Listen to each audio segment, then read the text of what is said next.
प्रकारे हे पुण्यामध्ये सेलिब्रेशन सुरू झालं. पुण्याचं सेलिब्रेशन आहे. मुरलीधर मोहोळ यांच्या कार्यकर्त्यांनी सेलिब्रेशनला सुरुवात केलेली, उत्सवाला सुरुवात त्यांनी केलेली आहे. आनंद ते व्यक्त करतात. याचा अर्थ असा आहे की धंगेकरांचे झळकलेले बॅनर कदाचित उतरवावे लागू शकतात.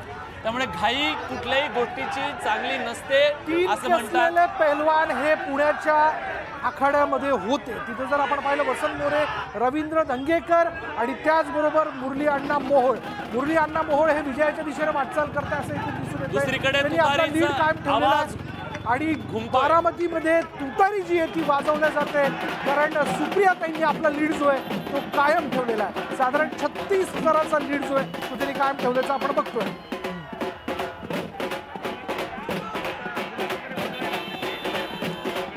एकीकडे हा जल्लोष आहे आणि दुसरीकडे आपण जाऊयात बीजेपी कार्यालयाच्या बाहेर.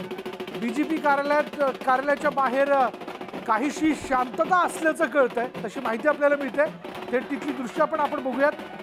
ठीक आहे, गणेश आखेजी म्हणलेले आहेत की बाबा संध्याकाळपर्यंत ते पेढे वाटणार आहेत म्हणून, पेढे लाडू त्यांनी तयार ठेवलेले आहेत. आनंदासाठी म्हणून लागणारे सगळी उत्सवी जिन्नस आपण तयार ठेवलेले आहेत. ठीक आहे ना. जवळपास म्हणजे 291 जागांवरती भारतीय जनता पार्टी आहे आणि त्या काँग्रेस.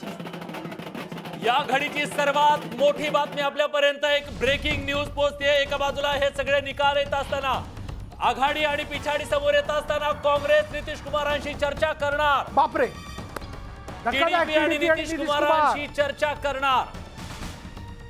आणि सूत्रांच्या हवालाने एक मोठी बातमी.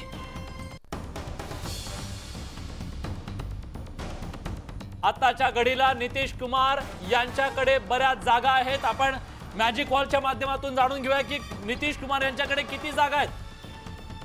आताची स्थिती काय बिहारची, हे बघा. बिहारची स्थिती आपण जाणून घेऊया. बिहारमध्ये 40 जागांपैकी एनडीए कडे आता 32 जागा आहेत, यूपीए कडे 8 जागा आहेत. म्हणजे जागा मिळत आहे, तिथं लीडवर आहेत. पण याच्यामध्ये नितीश कुमार यांचा वाटा सुद्धा आहे. आपण तो जाणून घेण्याचा प्रयत्न करूया. गेल्या वेळेसपेक्षा तिथं नुकसान निश्चितपणे झालेलं आहे. पण प्रशांत लीला रामदास आपले प्रतिनिधी आहेत, आपण थेट त्यांच्याकडे जातोय. प्रशांत, एक मोठी घडामोड दिल्लीतून पंतप्रधान मोदींची भेट झाली होती, अमित शहाची भेट झाली होती. आता टीडीपी आणि नितीश कुमारांशी चर्चा करणार असल्याचं कळतंय. बरोबर आहे. काँग्रेस जी आहे, काँग्रेस पक्षाच्या सूत्रांची ही माहिती आहे की अत्यंत महत्वाची घडामोड म्हणजे टीडीपी चंद्रबाबू नायडू ही सोबतच संयुक्त जनता दलचे प्रमुख नितीश कुमार यांच्यासोबत काँग्रेस चर्चा करण्याचा प्रयत्न करू लागला आहे. चर्चेचा प्रारंभ झालेला आहे. महत्वाचं म्हणजे जर बघितलं ज्या पद्धतीनं बिहारमधून असो किंवा मग साधारणतः आंध्र प्रदेशमधून असो, ज्या पद्धतीची आकडेवारी पुढे येते त्या आकडेवारीमध्ये या दोन्ही पक्षाकडे म्हणजे टीडीपीकडे आणि त्यानंतर नितीश कुमारांच्या संयुक्त जनता पक्षाकडे, संयुक्त जनता दलाकडे आकडेवारी जी आहे ती आकडेवारी जर बघितली तर घटक पक्षाची, एनडीए मधील घटक पक्षाची सगळ्यात जास्त यशस्वी घटक पक्ष म्हणून यांच्याकडे बघितलं जाते. आणि यांचा जो इतिहास आहे त्या इतिहासाचा आधार घेत आणि भारतीय जनता पक्षासोबत त्यांनी जरी सरकार बनवलं असलं तरी काँग्रेससाठी अजूनही दरवाजे उघडे आहे अशा प्रकारचं वक्तव्य काही दिवसापूर्वी नितीश कुमार यांनी दिलं होतं. त्यानंतर धन्यवाद. मला सचिन सावंत यांना जोडायचं आहे. सचिन सावंत, जे तुम्ही ज्यांना पलटुरा म्हणत होतात त्यांनी पुन्हा पलटावून तुमच्याकडे यावं याच्यासाठी तुमचा प्रयत्न असणार आहे. मग तुमच्या आरोपाचं काय? पहिली गोष्ट अशी आहे की मी काही मिनिटांपूर्वी एक वक्तव्य केलं होतं, हे तुम्ही लक्षात घ्या. आणि ते मला असं वाटतं की पुन्हा जायला त्याच्याकडे जाणं आवश्यक आहे.